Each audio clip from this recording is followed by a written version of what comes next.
Every day you talk to somebody who started a bank from scratch. Michiel Roux's done precisely that. And he's taken the South African banking sector by storm, offering cheap transactional banking for the emerging middle class through Capitec, which he founded in 2001. And until recently was still the chairman. There are, 500 branches, millions of clients, not far behind Nedbank, the smallest of the big four banks. He previously ran Boland Bank. It was a small regional bank, the Boland. Who do you have to thank? Boland Bank. Was that your line, Michiel Roux? No, that was there when I got there. No, I mean, Capitec wasn't your first banking venture. I mean, you did work at Boland Bank? Yes, indeed I did. Boland introduced me to banking, and that's where I sort of discovered that banking was very archaic. Okay, I mean, but you were quite innovative in your time at Boland. I mean, you shook up the banking tree quite a lot in a relatively short period of time, if memory serves. Yes, we tried to. Boland was a small bank, and at that stage had certain problems.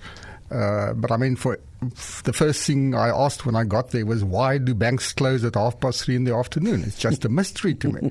And I thought there must be some legal reason, and there was no reason whatsoever. And we tried to change that. That was a big issue with the staff who'd been used to working until 3:30. So when we started Capitec, one of the things we did was say there are no hours. We don't work. We definitely don't close at 3:30, but we don't even close at 5 o'clock when it's necessary. No, but it's about serving your customers when your customers want to be served. How long did you spend at Boland Bank? About 4 years. And was it on your watch where Boland Bank disappeared off the face of the earth? I forget where it went to. I mean, there was so much consolidation at the time. Did it sort of disappear into Nedbank or NBS or one of those? That's right. Boland and NBS merged. It became Boland NBS, and then we merged with BOE Bank, not with BOE Group, with BOE Bank, and that became BOE Bank, and then after I'd left, that was absorbed by Nedbank. My goodness me. So Boland now sits in Nedbank. That's right. Okay. I mean, there's nothing left there. But you were the first guys to try banking through supermarkets. Nedbank later retried that particular strategy, but you were doing that way back in the 90s, weren't you? That's right. We cooperated with Pick n Pay to introduce banking. Through their tills, it was not a big success. It wasn't even a small success, but it certainly... We tried new things and different things, and it gave us a lot of exposure to ideas that later would get traction. Okay, but you weren't scared to innovate, and that's the point. You'd come out of the liquor trade. You'd been managing director of distillers, I think, for quite a long period of time. I mean, 15 years or so. Your background was in booze. Absolutely. So most of the people that started Capitec with me, they came from distillers and some of them from Farmers Winery to Boland, and then we all got all of them to join us when we started Capitec Bank. Yeah, but it's an unusual, can I say, cocktail of people. But is it just that that's where you knew people, that's where you knew your mates, and that's where you knew the hard workers, you knew the innovators, you knew the clever guys, and you knew the people who could deliver on a dream? Yes, most definitely. I mean, I always say that it's one thing to know a person. It's a completely different thing to work together with a person. You might know a person very well socially for many years, ask them to join your company, and within a few weeks you realize this is not going to work. Whereas when you've worked with people, you know exactly how they deliver, how good they are as parts of a team. So it was a great benefit to be able to invite a lot of people you knew well to become part of a team. Now, when are the seeds of Capitec planted?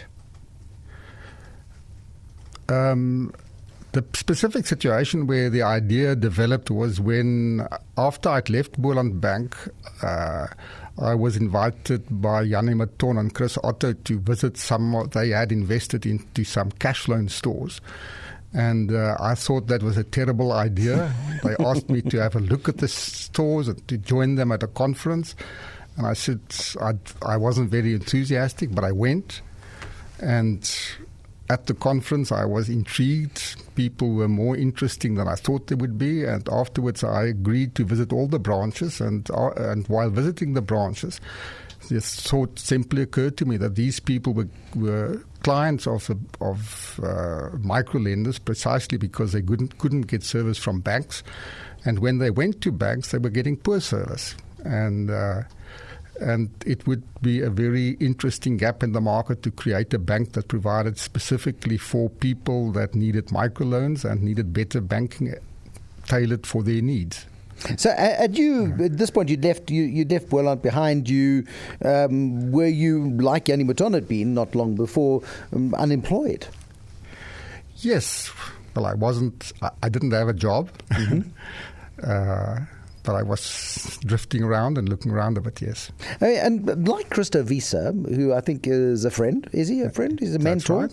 I mean, you've got an LLB. You'd actually studied law. I studied law. I never practiced law. During my LLB years, I loved my pre-graduate years when I was first introduced to law. But then when I did LLB, I realized that real law is very boring. And I didn't want to do that. He said it. Michiel le Roux said law is boring. Just wait till you get into trouble one day and you go to a lawyer and say, "Wat het jy gesê?" Because that's what they would say in Stellenbosch. Is there such a thing as the Boscha Nostra? You're part of the Stellenbosch set. I mean, it's a little bit rude, but people talk about the Stellenbosch mafia. But they talk about the extraordinary collegial relationships that exist in quite a small catchment area. Well, it's a small town, and we all love the town, and most of us know each other. So there's a certain friendship, but there's not much more than that. I once asked a fund manager, what's the secret about businesses that emanate from Stellenbosch? Because a lot of successful businesses are born in Stellenbosch. And he says, they get invited to parties that the rest of us don't even hear about. I mean, is that the way it works in Stellenbosch? But I've never spoken real business at a party. My guest is the founder of Capitec, Michiel le Roux. He's in our Cape Town studio. I'm in Joburg. His son, Michiel le Roux, used to own a salad bar across the road from our studios. And you've sent him off to Lusaka to learn how the real world works. Michiel Jr., have you? That's right. Not that I sent him. He went there. Okay. He volunteered. He's building his own business. He's got his own ideas. No, look, I mean, he ran a great salad bar. I'll tell you that much. We miss him. Now, listen, Michiel, 2002, we see Capitec open for business. And it's just in time for the worst small banks crisis in South African memory at that time. Yes. And small banks collapse and fall over all over the place. And it creates a wonderful opportunity. But how close did you come to crashing and burning at that point? We had just started. I mean, a bank can crash and burn when it's got a lot of deposits and it can't afford to repay the deposits. We didn't have any deposits, so we were never in any trouble.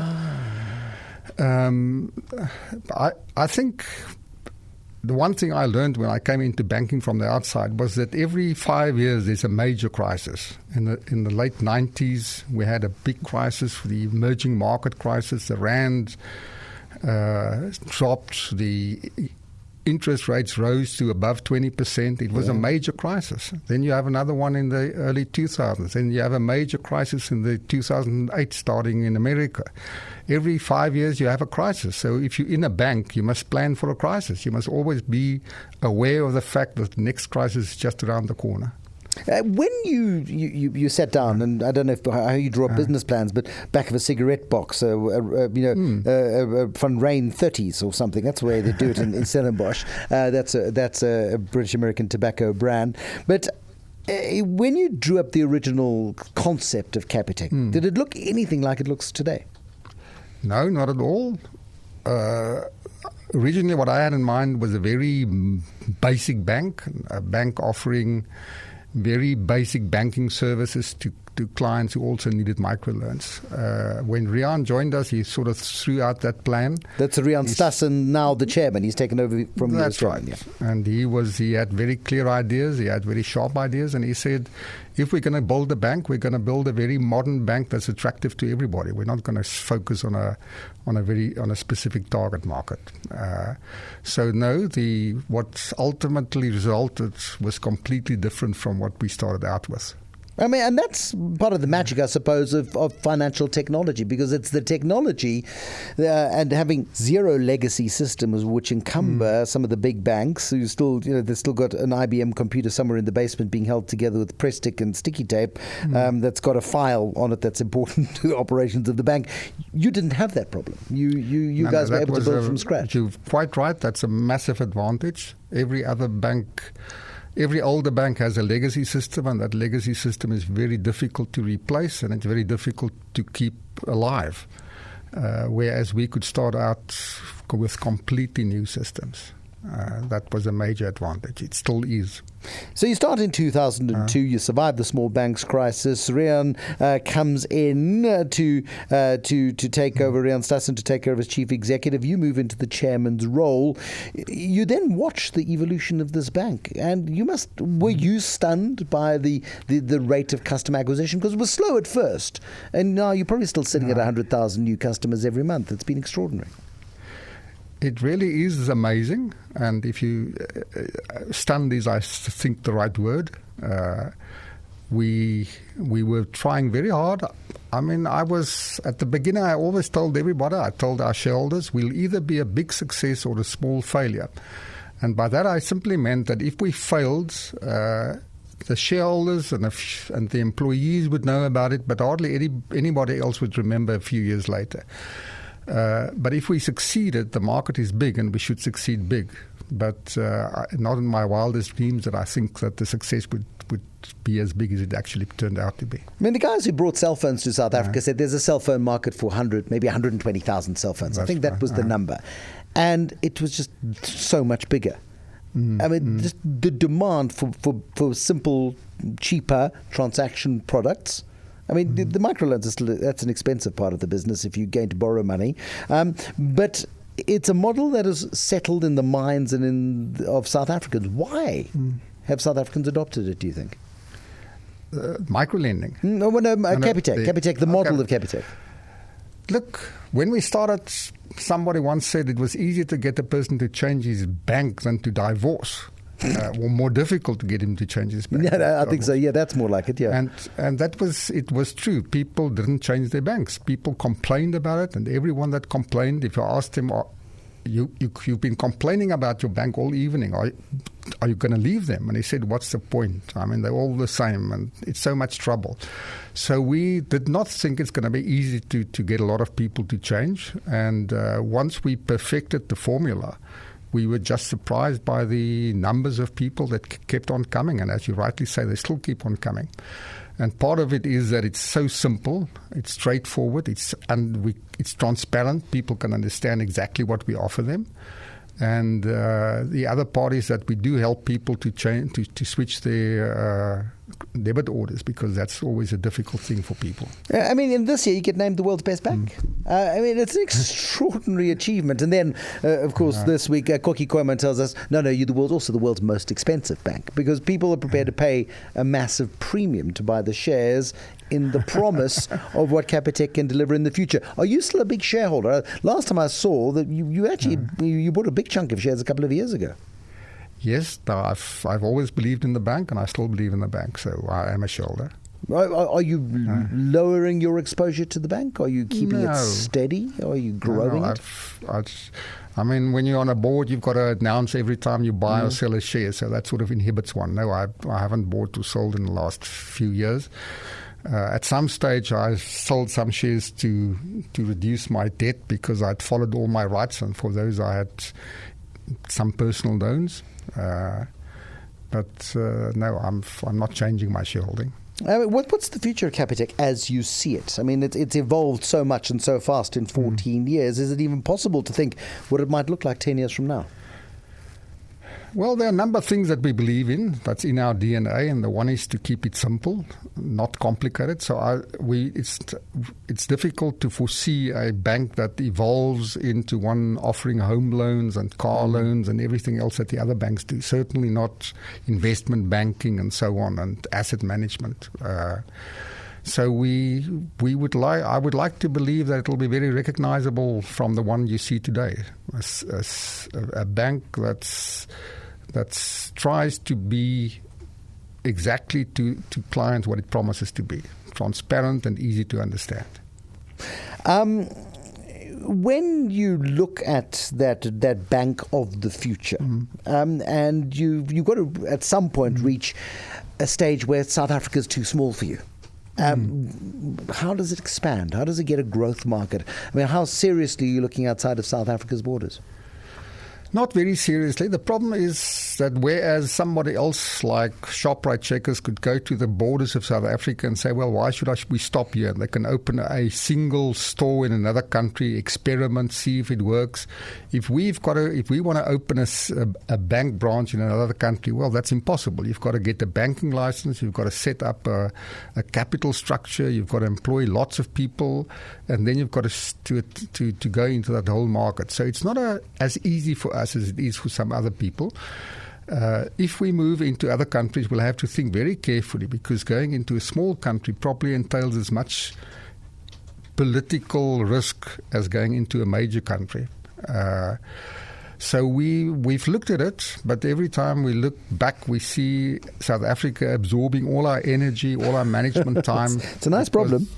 It's a nice problem, but our growth is so tremendous that just to stay ahead, if you get 100,000 new clients per month, you've got to create the capacity to serve them. You can't just take them and say, that's fantastic. And so it means employing people, opening branches, designing new systems, creating new capacity. It's a full-time job. Do you feel at some point that you got lucky? Oh, certainly, yes. One can't create something as large as this without saying it's much bigger than we deserved. No, we were very fortunate. South Africa is a good country for entrepreneurs. I'm not sure that we could have created a Capitec in many other countries. We have a very modern infrastructure in terms of banking and technology. Which allowed us to create the concept. We've got a client base that's very creative. It's something I learned when I was in the liquor industry. In South Africa, if you market a new type of wine or product, there's always somebody that's prepared to try it. And I say the real hero of innovation is a consumer, because without consumer support, you couldn't afford to innovate. Lovely stories. Michiel Roux, thank you so much, the founder of Capitec, in our Cape Town studio this evening.